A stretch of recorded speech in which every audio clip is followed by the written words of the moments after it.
Father Almighty, we praise you, we glorify your powerful name for this another wonderful day.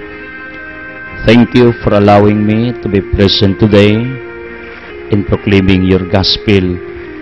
Bless our church authorities, bless our government officials, bless San Miguel Cable Network, Radio Hagda, DTV Cable Ubay, Radio Ubay, Bol Cable TV Valencia, Bantay Radio Kalikasan in Mayana, our different hookups, frequencies, our different links and connections via satellite and internet.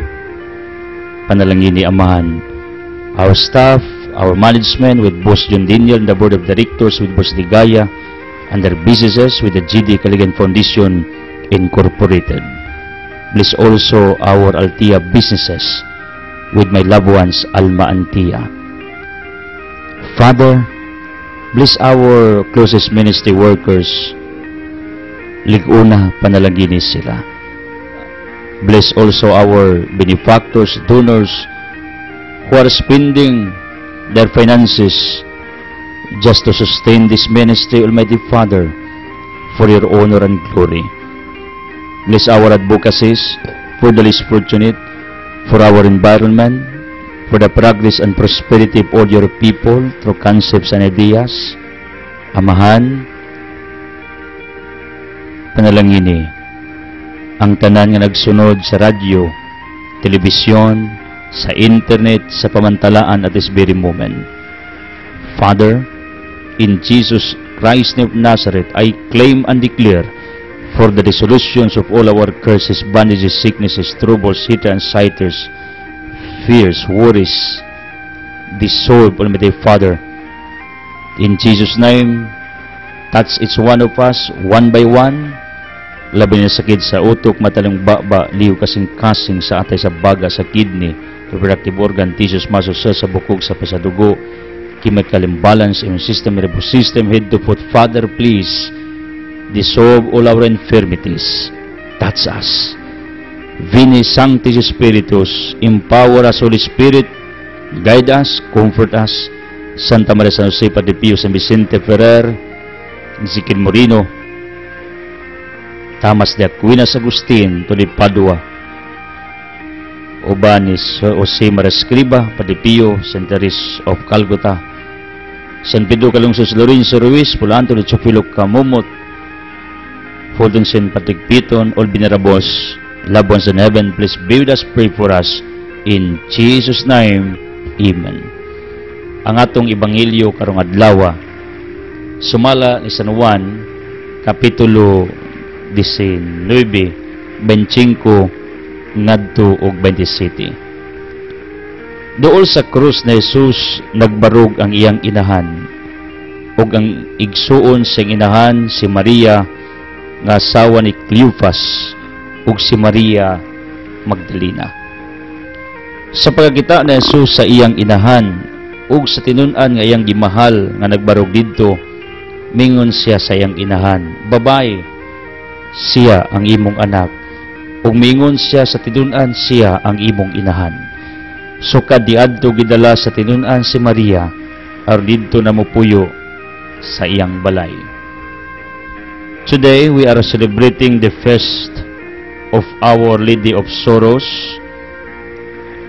Speaking of sorrows, there are 7 sorrows of Mary that we are always remembering. Number 1, the prophecy of Simon, Luke 2:33-35, nga ang kasing-kasing sa mahal nga birhen daw panaon sa daghang sakit tungod sa iyang pagdawat sa hagit sa Ginoo to become the mother of our Lord Jesus Christ. Number 2, the flight of the Holy Family into Egypt, Matthew chapter 3, 13-15. When Herodes and Archelaus desired to kill them, miadto sila sa Egypto, they hide, nagtago, aron dili mapatay ang atong Ginoong Jesucristo. It was a long journey. It was not easy. Another, number 3, the loss of the child, Jesus, in Luke 2:41 to 52. Pagpanguli na sa magdiayon nga si Jose ug si Maria, nakamatikod sila nga si Kristo wa makuyog sa usa sa ilang dalan nga gisubay, kay jaidja man ang dalan kaniadto sa babae ug lalaki. Munang 30 lang guula. Munang they came back to Jerusalem and they found Jesus at the temple debating with the Pharisees.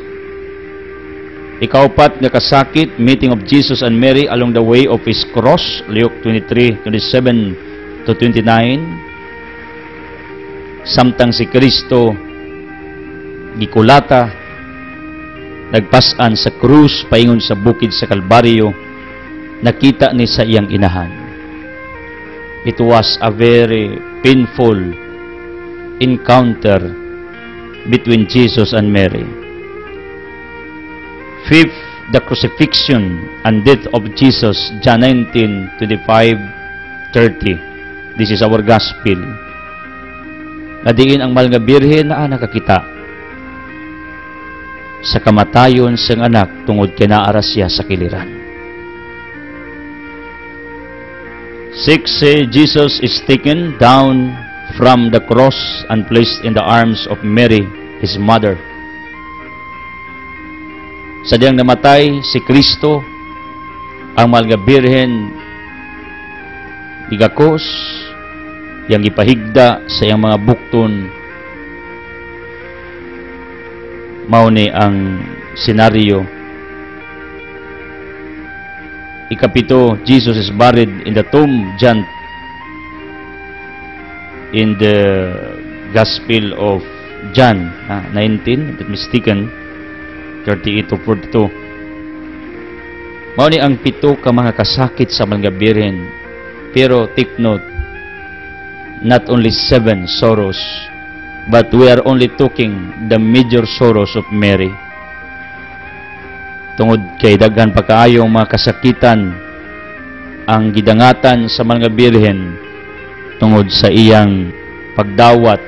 When Gabriel told her in Luke 1, Mary, our God choose you to become the bearer of the Messiah, ingon ang mga birhen, matuman ang iyang kabubuton sa kuha.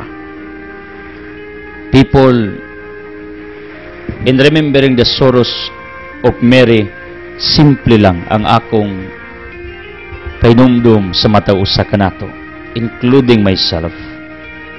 Ang mga birhen nakasabot, nakakita, she understands your situations right now sa imo makasakit, mga pagsulay, mga gipasan, kabugat sa kinabuhi, sa daga nimo nga mga kabilinggan nga imo karong yagian, kasabot siya, kakita siya. Why? Because once and for all, she experienced also in her lifetime until her last breath. Mao ni ang akong teolohiya nga si Kristo, when He came here, He suffered too much in order, according sa theology, He can understand us more and easily with regards to our individual situations in life. That's why once you will come to Jesus Christ, to our God, He will not forsake us.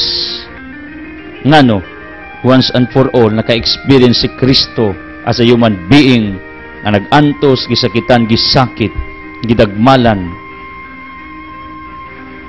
Ako, dagan kayo kong mga giagian sa kinabuhi, ng mga kasakit, mga pagsulay, mga problema, mga hagit sa kinabuhi. Ug tungod sa dagan nako nga gipangagian nga mga kasakit ug hagit, mao nang ako nagwali to inspire, to uplift you, to boost you, tungod kay nakasabot ko sa inyong mga kahimtang. Ug mao na akong gipanumpaan to bangas Ginoo, Lord, I am offering myself to encourage the people. Although sometimes I need encouragement also. To inspire people, although sometimes I need inspiration also. People of the living God, my point is simple. Ang mga birin kasabot nato. Ang Ginoo kasabot nato kay ilang nasulayan. Ug mao ni ang rason nga nung mao ni akong focus everyday. Our ministry becomes an inspiration to all of you. Tungod na kay nakasabot ko na mao ni ang kuwang sa kalibutan. Dasigon mo nga magpakabuhi, magpadayon sa mataghagit nga atong gisagubang. Mga birhen, as you remember your sorrows, kibaw mi, kasabot ka namo, mga birheng Maria, sa among different sorrows in life, tungod sa among mga sakit, problema, pagsulay. In Jesus' name, Amen. Hallelujah. People of the living God, thank you for joining us. Past givers, thank you for joining us again. Present givers, thank you for your faithfulness and loyalty. I feel newcomers to join. In fact, it is happening na yung mga bagong pangalan yung nadungog because they are joining us, mga new givers. Akong libro available sa Altia Religious Section natin ibinahan. Natay isnakan, natay groceries, natay pure tablia, and some products. Adto lang mo sa Altia, dool sa Ilihan, dool sa atong municipal hall. Then, ang Altia Business Center has a business sister nga mao ang Altia Litson Manok. Services offered mo litson tag-ulo, limpo, pabo, pato, manok, whatever. Pwede mo magpaluto dito atungan ninyo. Our workers are willing to do that for you. Namin ka, pwede ba magpaluto mi?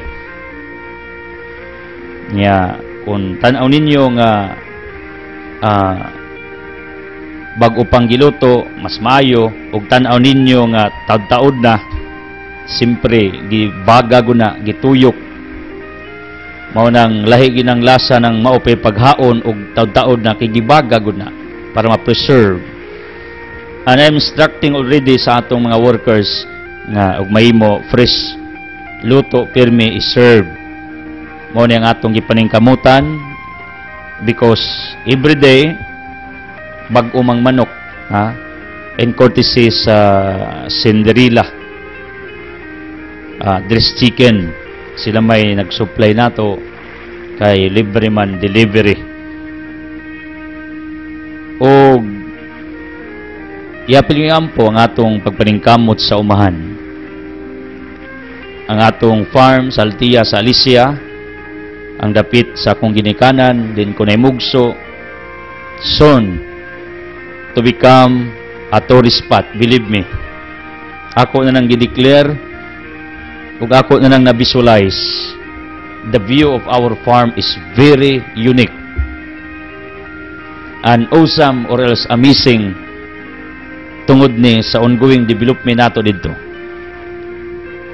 Munang yapin nyo pagampo nya hasta yapil ang among residential construction nga until today wala pa namo mahuman, wala pa nato mapadayon. Munang yapil migampo sa among mga gipangimo, mga establishments, negosyo ug kining atong gipangimo. Boss John Daniel extends his gratitude again as we celebrate our 22nd anniversary of San Miguel Cable Network, including all our businesses na ining maong network, for subscribing San Miguel Cable Network. Take note, sa matagbayad ninyo sa inyong subscription fee, ginag percentage for the poor, and our outreach will be held here in Agna soon kung tugutas Ginoo. Ngunang in behalf of San Miguel Cable Network, Radio Agna, akong gipaabot ang among pagpasalamat ninyo, ang among pagtimbaya, ang among pagpadayag sa among kalipay tungod sa inyong pagsakripisyo in order this network can stand. Then, thank you sa atong mga litis givers. Manuel Ilnakang, nagkita na gid mi ani sa Bunga Ilaya sa lugar diin si Alma isasign sa iyang trabaho. Then Daboy Tercia Manuel Narsing Lido, thank you Daboy for your generosity. Pila ka tuig ning tinabang si Daboy sa ato. Silingan ni Sarus Guning Cookies o ni Cha Faith. Arlene Jonathan Irabon of Anibungan Duero, pagpalain Fee and Jackson Inuba ang dunya sa inyo Engineer Kit sa Isidro or Mambuol. Then Sinindrin in Turalba, thank you Turalba sisters. And keep praying for Nailos Asibis, ang pinangga itong pamilya diri. She is in the hospital at this very moment. Unya, in behalf of Edsel Closest Ministry, GD Kaligan Foundation Incorporated, and the workers of our advocacy, ipabot nato ang atong condolence or condolences sa pamilya ni Ma'am Bibi Castulo tungod kay mipanaw na ang iyang bana. In fact, kagahapon nag-istorya pa mi siyang bana nga si Fabian diya sa hospital. They called me, then we talk each other.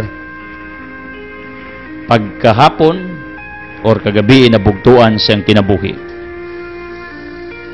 Unang kinis Ma'am Bibi mauni ang atong GD Kalagiyahan Negosyator before ta mag-outreach mo adto ni sa mga lugar kaubas siyang bana bisag layo lisod para i-assist ang atong coming activity. Ingana ang ilang trabaho pero gikuha na mas Ginoo with a purpose og dili nato na kay kwisyon Ginoo tungod na kay siya may nagbuot sa atong kinabuhi.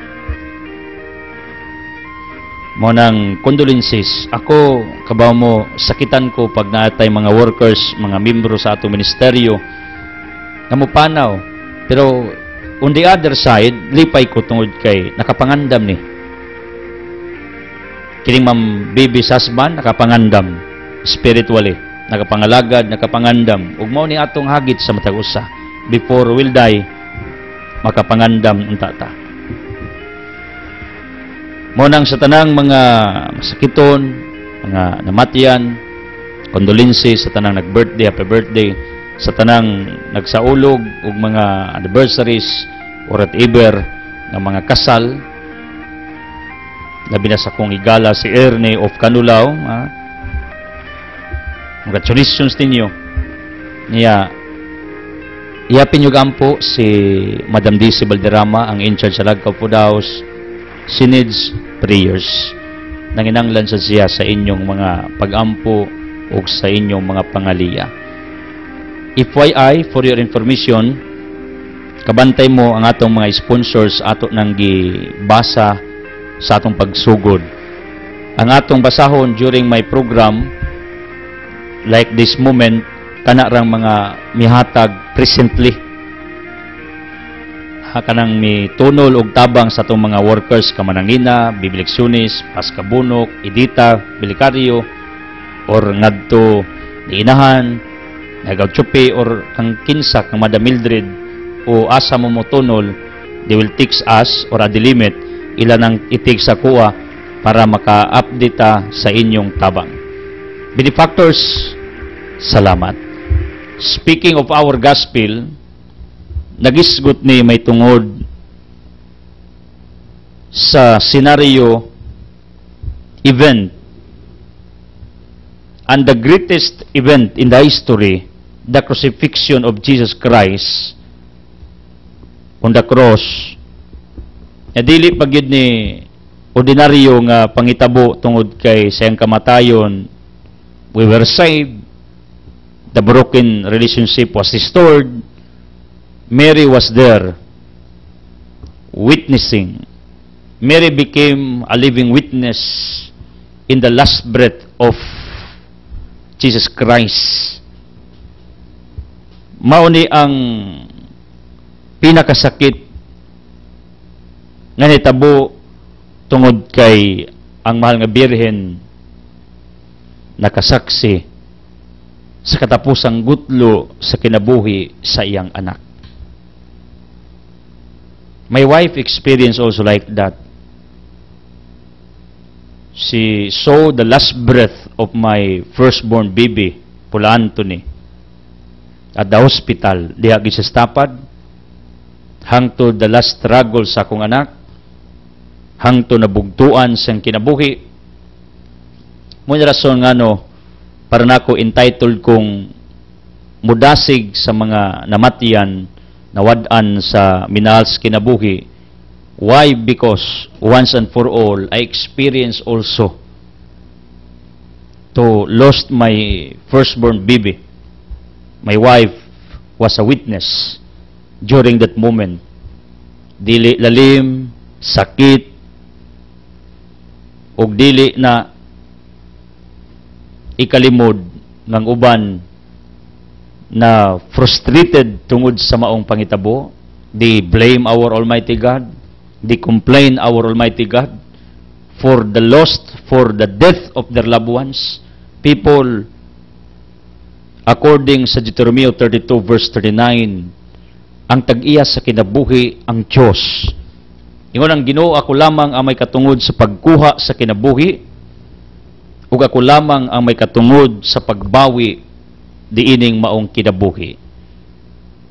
Paghatag, pagbawi, that's the power of God to do so, to do it.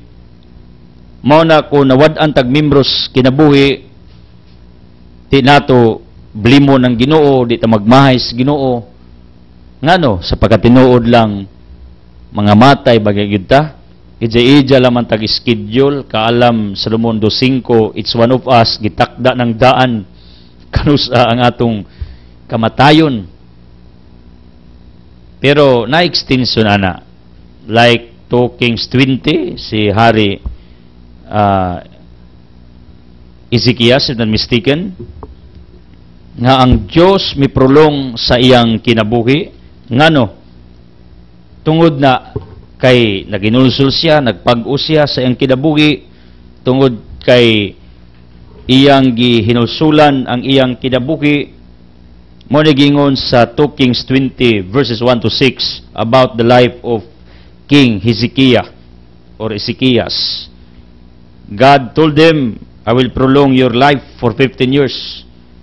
Pero, in Wisdom 2 verse 5, ang matag-usa kanato, gitakla ng daan.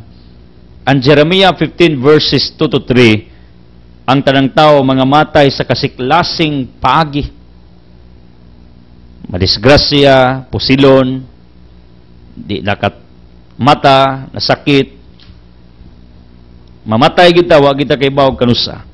Because of that, angay kita mangandam, namatay gali si Kristo, to remind each one of us, nga kitang tanan mga mortals, and because all of us are mortals, we will depart from this earth. And the best thing to do is to prepare our individual self before it happens sa atong dastag sa kakinabuhi. Mary did not become frustrated sa iyang nakita nga kamatayon sa anak. Hopefully, this scenario reminds each one of us nga positibo lang yapunta. Bisan pag nawad-an tag membro sa atong kinabuhi. Because I heard many people, they question God, they complain to God. In fact, some people never yet recovered from the trauma tungod sa kamatayon sa ilang minahal sa kinabuhi. Gusto nila og mahimo pa, dugtungan pa, og di pakwaon sa Ginoo. That's why they are complaining to God why it happened sa ilang loved ones. People ingon si Saint Dominic de Guzman, when he was dying, he told his workers, his followers, children, do not cry sa akong situation nga dying, agaw buhay. because I will become more powerful, more useful if I will be in heaven with God. Mo ni ang gingon ni St. Dominic de Guzman, ayaw ko hilakin ninyo, mamatay ko, ayaw hilak. Kay mas epektibo ko, mas gamanan ko pagtuwa ko sa Ginoo. Ngano, ang pagampo sa usa ka tao nga naas langit, grante nga naas langit or balaan, dako kay nag-ikahimo sa mga buhi ni ining kalibutana. That's the reason why God permits our loved ones to die in order we will have an intercessor in heaven with God. That's my analysis why God allowed my firstborn baby to die. Because God knows my mission on this earth. I know there are many intercessors, human, saints, who are praying for me on this mission, pero ako, kampante ko, nga di ko talikdan sa akong pinalanggang anak, nga mitaliwan, namatay. He's an angel praying for me, for my wife, for my daughter Tam. Kampante ko, God knew it already. Na kini nga ko mission dili sayon, dili lalim, mao na ingon ang Ginoo, Edsel, akong kwaon na imong anak parang naa kay intercessor. Sa pagkahitabo, we question God why. But along the road of our journey, nakakita mi nga lindot di ay pag naay nag-ampo para dimo. Lindot di ay naay nag-intercede diha nimo. Ang mga membro sa imong pamilya nga mitaliwa na kumbaga gikuwas Ginoo for a great purpose. And the purpose is kay nakita sa Ginoo nga nanginanglan ka og warrior, prayer intercessor nga mag-una nimo sa langit aron ka iampo alalayan. Mao nang for this matter ako moingon ninyo nga kunawad-an mo membros pamilya dawata. Nya pasalamating Ginoo, at least kampante kang naa sa kamot sa Ginoo nya gaampo para sa imuha. People of the living God, I'm talking about this because we're talking about the death of Jesus Christ, the crucifixion of Jesus Christ on the cross. This is our gospel. Now, ang mga birhen wala frustrate or she did not abandon her faith. She did not curse our Almighty God for allowing her Son Jesus Christ to die on the cross. Walang mga birin magrebilde, wala magwala, wala mangluod sa Ginoo. Mo ni ang nindot nga attitude nato.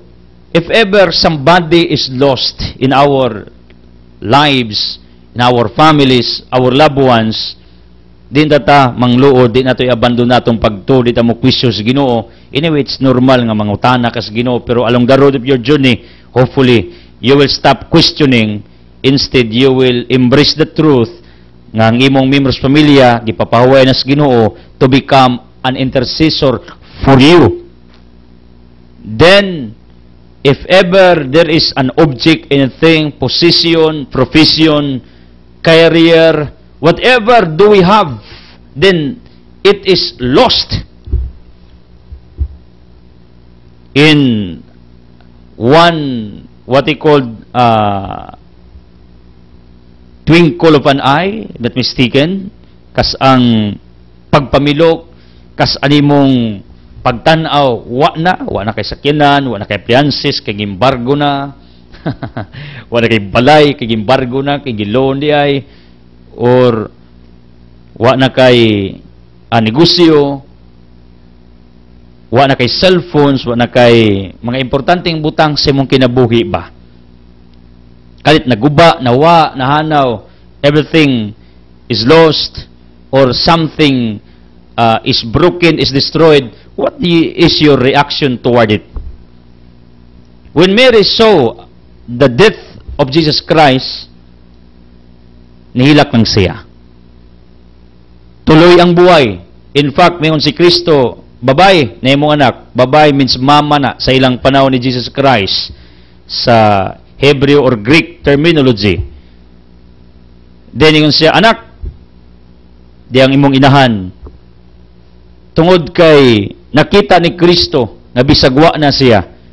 Ang kinabuhi siyang inahan magpadayon. Ang kinabuhi sa mga tinunan magpadayon. It will continue. Do we have the same experiences sa itong kinabuhi? Nga nawad-an kag butang, membros pamilya, anything that you valued most, that you loved most, then it is broken, it is destroyed, it disappeared, it is lost.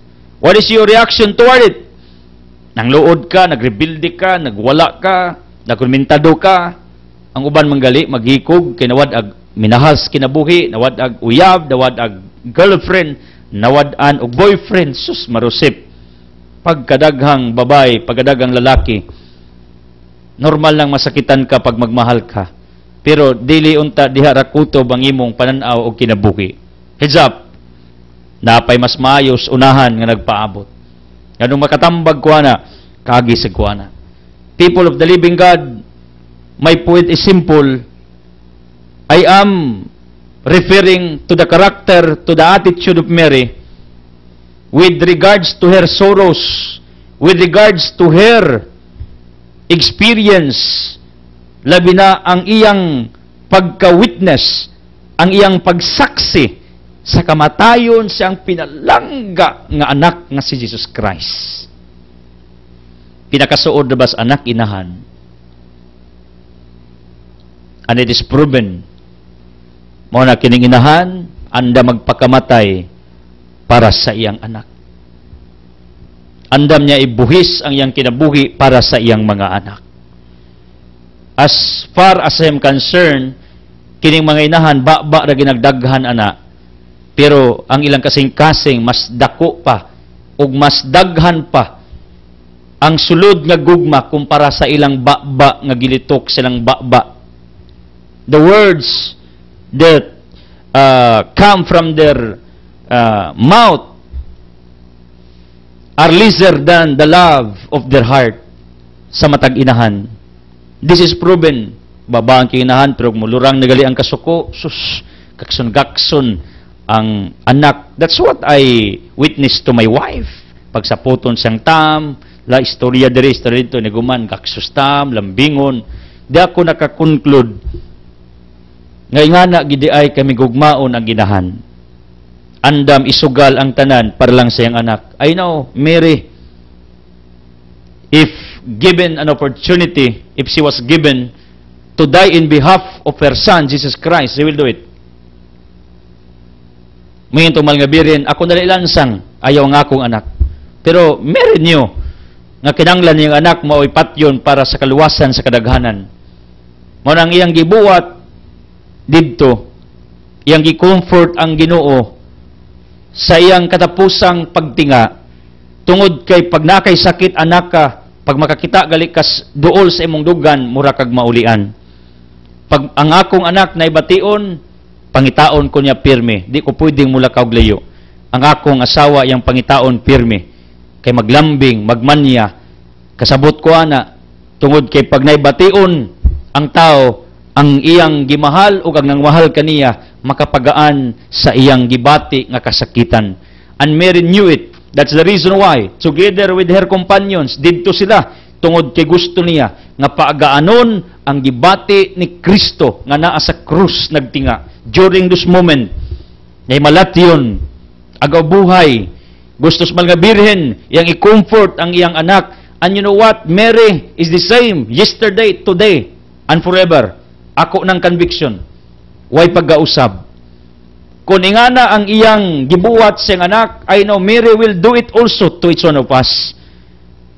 Nga itang i-comfort, itang alalayan, sa atong kasakitan, sa atong pagtinga, sa daghang mga problema, sa atong gipas-an matagadlaw, di tatalikdas mal nga birhen, mao na iyang gipriba.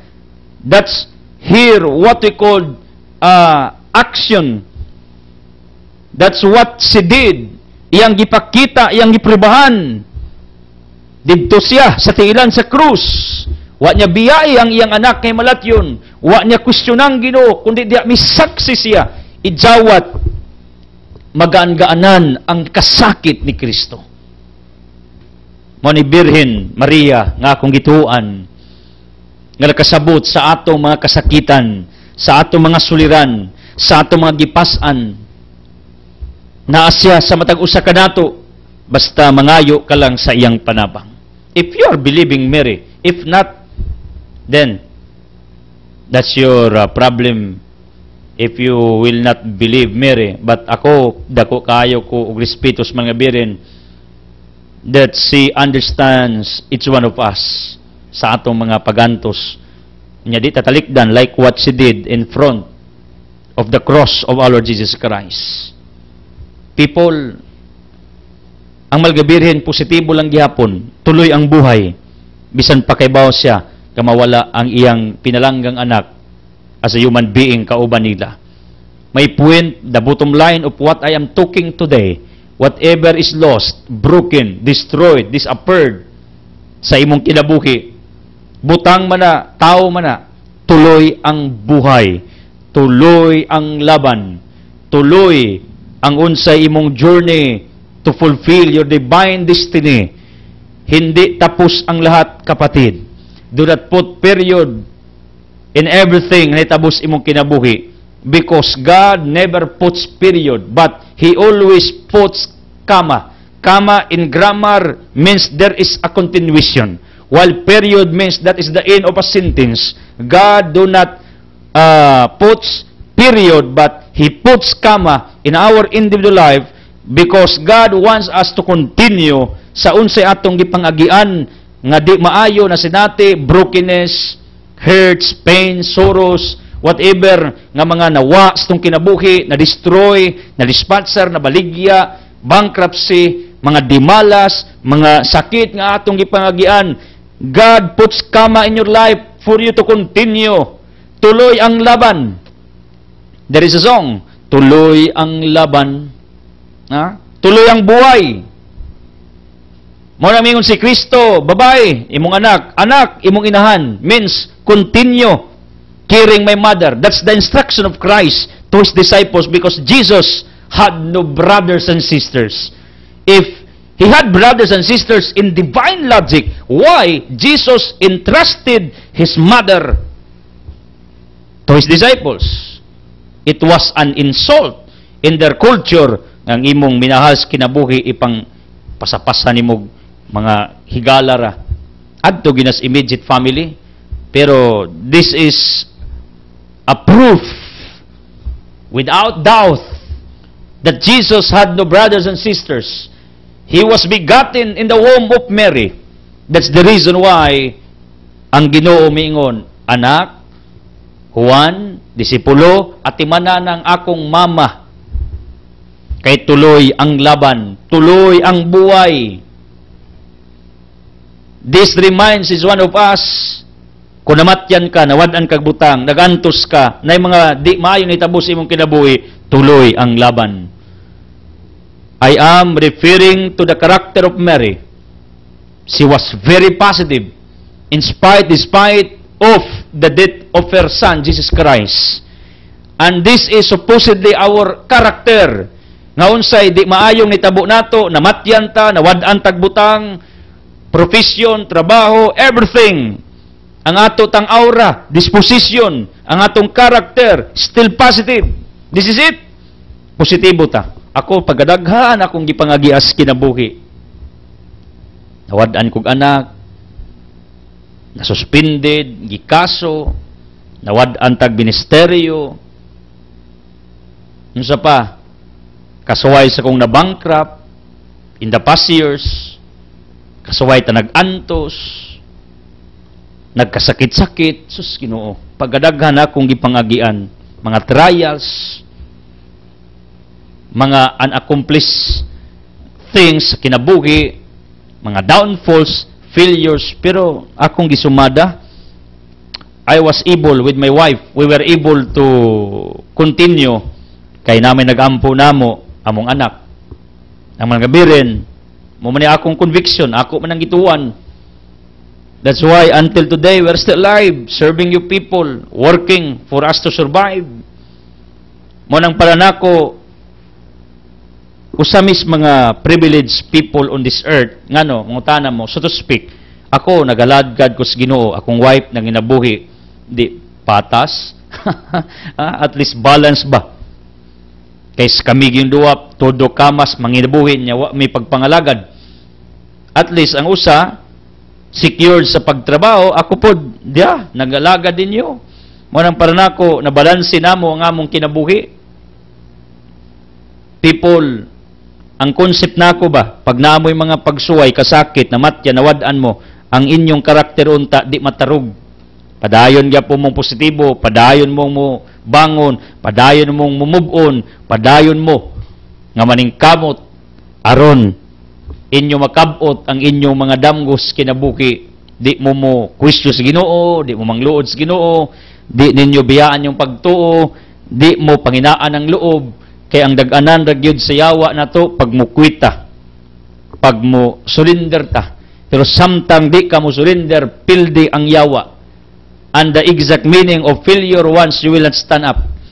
Pero if you are down, if you failed many times, but still you are standing, you are moving forward, you are not yet failed.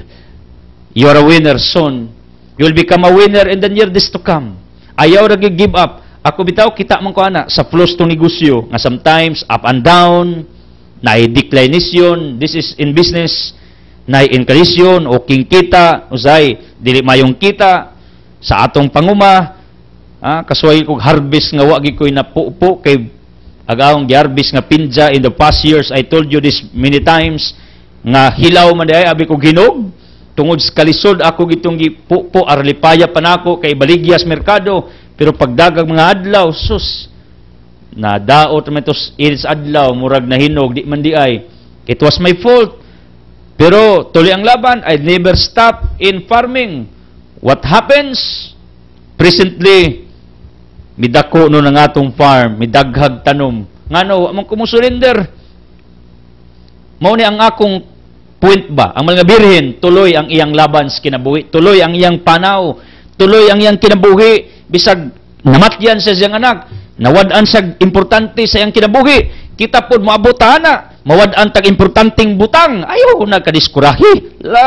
Palit bago. Utruha. Repeat it. Establish it again.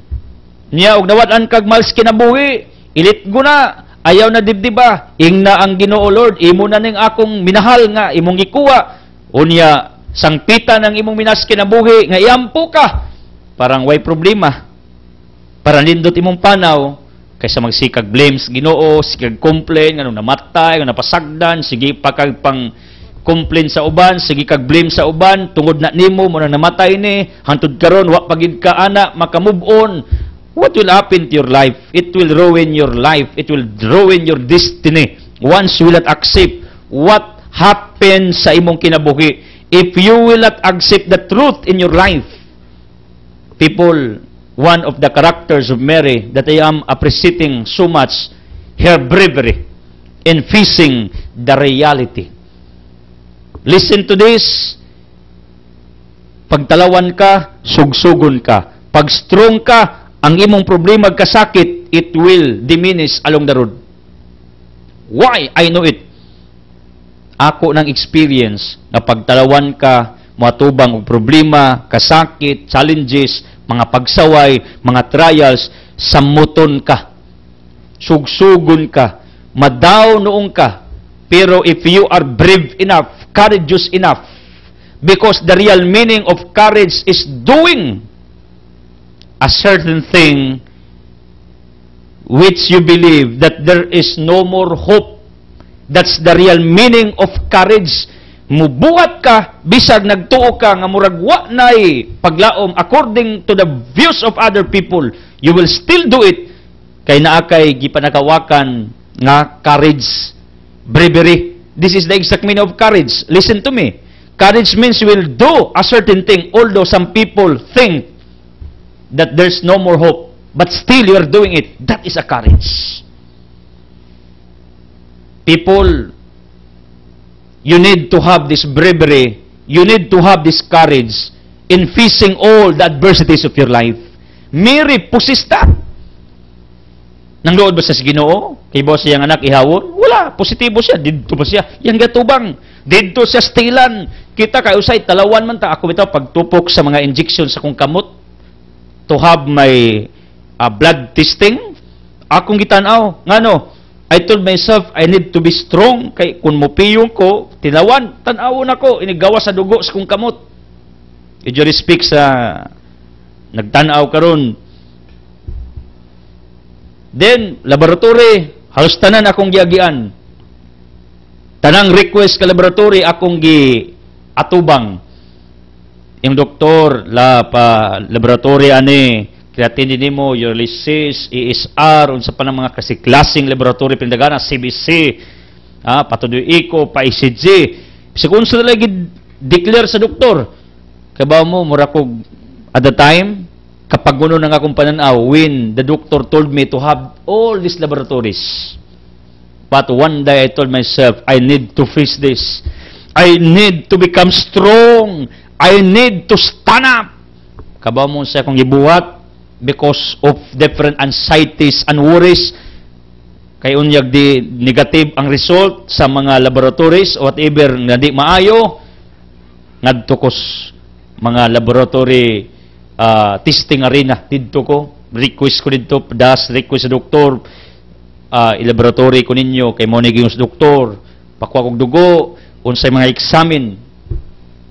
Then, at the end, I hold all the results, thanks be to God.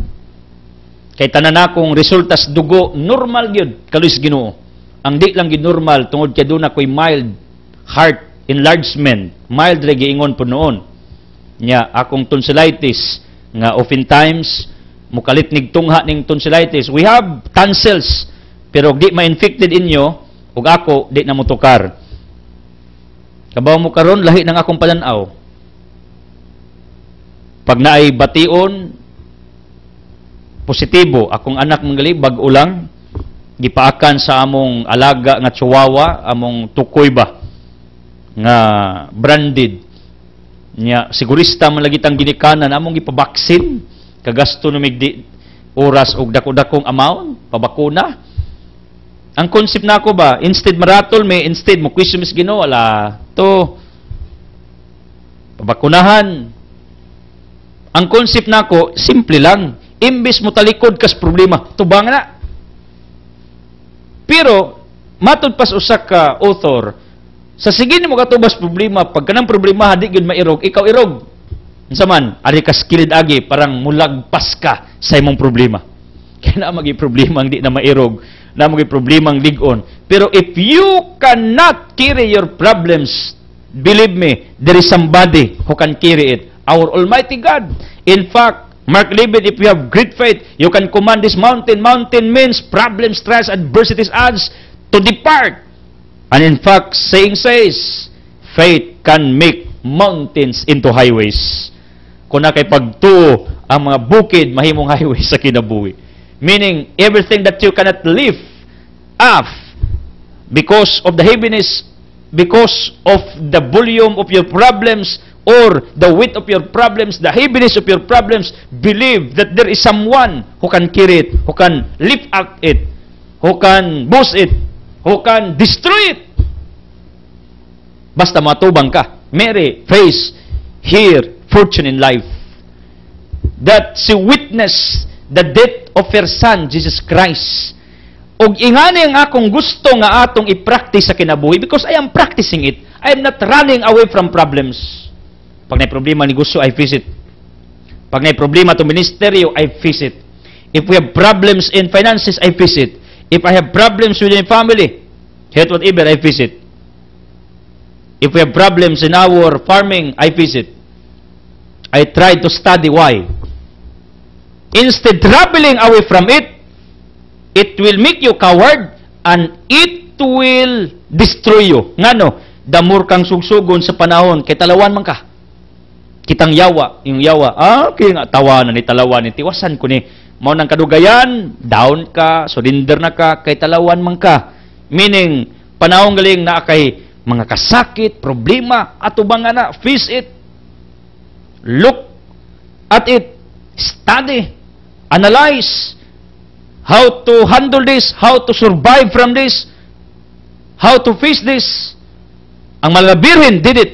Iyang giatubang, imbis yung sa di ko na, musibat ko kay akong anak na agilansang, di ko kaakong tanaw. Pero look, what happened? Mary was at the foot of the cross. Didto siya stilan sa krus. Iyang gitutukan iyang anak. Iyang gi-comfort iyang anak. Didto siya moral support. Kay kanyang presensya sa tao, importante ni. Kung nagluya ka, himatyon ka, dying ka, ijawat maganggaan ang iyang gibati during that moment. Ang mga birin, positibo, nindot ang iyang karakter. Ngano? Iyang giatubang ang kamatuuran. She faced reality during that moment. She faced the truth during that moment. And this is my encouragement to all of you. Pag nakay problema, atubangan na. Pag nakay sakit, atubangan na. Pag nakay suliran, atubangan na. Pag dagan kag utang, atubangan na. Damor kang magdagandagan, magtago-tago, kay daghan maningil nimo, damor kang masakit ana. Ang imong sakit ana, kulba-kulbaan ka, nervyuson ka kadugan, masakit kag nervous breakdown. Because you are running away from your obligations. You are running away from your responsibilities. Ako ay experience also running from this ministry. That's the reason why I was hold up and it was my second life. Ngano, I ran from my calling to preach the gospel. 2005. Di ako nakanalize nga pagdaganan gali ng imong tawag, responsibility, delikado. Atubangan na. This is the reason why I am preaching the gospel every day. Until today, alive, bugi, nagwali ninyo, tungod kay I cannot escape from this responsibility. I need to face this, I need to handle this. Do you think that it is easy to preach in front of you, proclaiming the gospel, and you will do it day by day? No way. It's very hard. Pero I need to face this. I need to become courageous. I need to become hopeful. I need to become positive. Nga kinahanglan yun, muatubang ko ninyo para magwali sa Ebanghelyo no matter what. Without fear. Without trembling. Kaya makatabang ko ninyo. And this is it. This is what I'm doing. I am just relating what is happening in the gospel. And I am presenting to all of you. O pinakanindot. Ang mga birhen, siyang karakter, miatubang siya sa kamatuuran ng iyang anak na nagtinga himatyon. Ang concept nako, pag naakay kasakit problema, atubangan na. Ayaw surrender, ayaw back out. Atubangan. Face it. People, ang akong analysis aning gospel karon, once nagli kahimuos kinabuhi, it is already a package to be heard. Listen to this.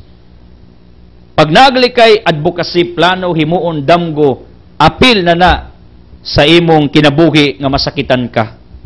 When Mary accepted the challenge of God to become the mother of the Messiah, she also accepted the pains. She accepted also the hurts, the troubles along the road of her journey. Meaning everything was accepted. Not only for being the mother of the Messiah, but everything was a package. Kasakit, pagsulay, trahedya, trials, mga kaguol, kabalaka, because Mary was also a human being. Except sin. Mauna, kunani kahimus imong kinabuhi, package na ng masakitan ka. Mabata yung Mother Teresa of Calcutta, our recent saint. Give until it hurts. Once you are hurt, give more. Meaning, pag muhatag ka, masakitan ka. And doing something, because you submit yourself in doing it, you will be hurt. Because the real essence of giving is once you are hurt, masakitan ka. Ako sa akong gibuwis sa kinabuhi in proclaiming the gospel, in doing everything, not only for this ministry, but in our businesses, for my family, for anyone, grabe ang akong sakit. Pains, hurts, frustrations, depression, disappointments. Pero I analyze along the road of my journey, package na when God chose me to preach the good news at the age of 15, when I heard His calling deep inside to proclaim the Scriptures, walang nako to manalize during this moment, during this year, nga package na rin mga trahedya kay because I question God, Lord, why you allowed me to experience like this? I never thought that these things will happen to me. Sa mga panahon ba nga grabe na ako ka-down, grabe ang ako mga trahedya sa pag-alagad, mga kasakit, pagsulay, mga depression. Mo sigurong ni-enlarge nga akong kasing-kasing tungod sa ako mga depression. Pero ako kanalize during those moments sa pagtawag sa Ginoo sa guwat, the age of 15, nga apil na nas package ng masakitan ka, mag-uul ka, mabalaka ka, matarantar ka, manirbyos ka. Pero mga birin, analyze it already. During her lifetime, kita siya nga package na.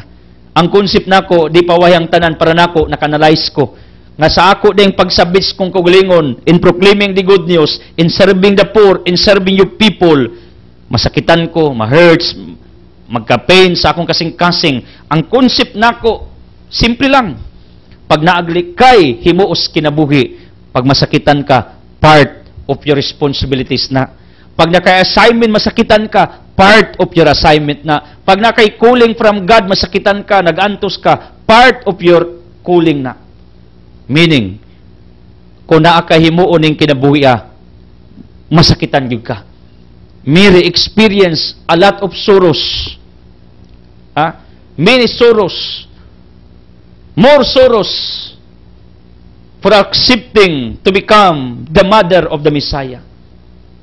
My logic behind to that reality sa atong adlaw-adlaw nga kinabuhi pag nakay advocacy, plano, himuon, mga damgos kinabuhi, kanang masakitan ka, kabahin na sa imong lawig, kabahin na sa imong pagpanaw, kabahin na sa imong pagdawat ni anang maong hagit nga trabaho ni, mo ni mong assignment, mo ni mong tahas, mo ni mong kuling, mo ni mong advocacy, mo ni mong trabaho, mo ni mong gihimo, kay nakalipay nimo ug sa imong sikataw, nakaimayas Ginoo. Ang akong concept, ang sakit, pains, hurts are present tungod kay kabahin ni sa atong kinabuhi. Pag ihatag ali ang imong kinabuhi, the real essence of giving, masakitan ka. Mary experience these pains, this hurts sa iyang kasing-kasing. That's what we are remembering sa iyang mga kasakit. Tungod na siyang pagdawat sa tawag sa Ginoo, nga lagaran ang Diyos, alagaan ang anak sa Diyos, ug mao na ang may tabo nato, pag mga lagad tas Ginoo, mo serbisyo tas atong isikataw, ang sakit, kabahin na sa atong pagpanaw, pero do not worry, kay kanang kasakita, it will be converted into joy once our Almighty God will give us reward, because Ephesians 6:8, to be good, it pays.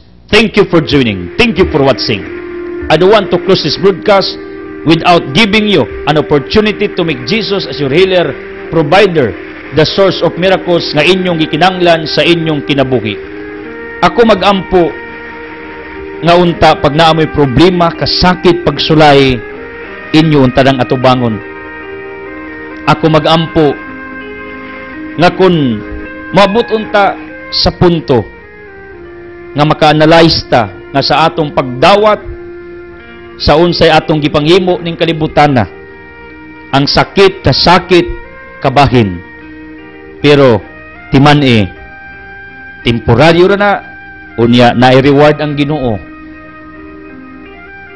nga mao ang kalipay, nga mao iyang reward tungod sa imong kasakit, sa imong pagtugyan, sa imong kinabuhi, para sa kayuhan sa imong isikataw ug sa kamayaas Ginoo.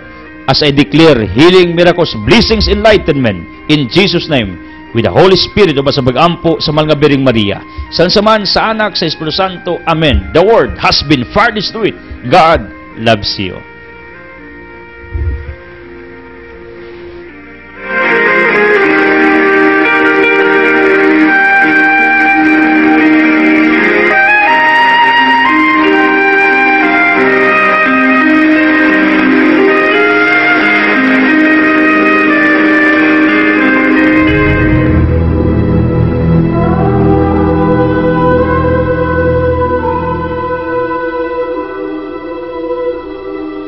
You are listening to Brother Edsel Lacaran Closas preaching. If ever you are blessed and touched by the message of God for your life, please connect and be a partner to this ministry through your prayers and financial supports. For your concern and prayer request, please text or call 091871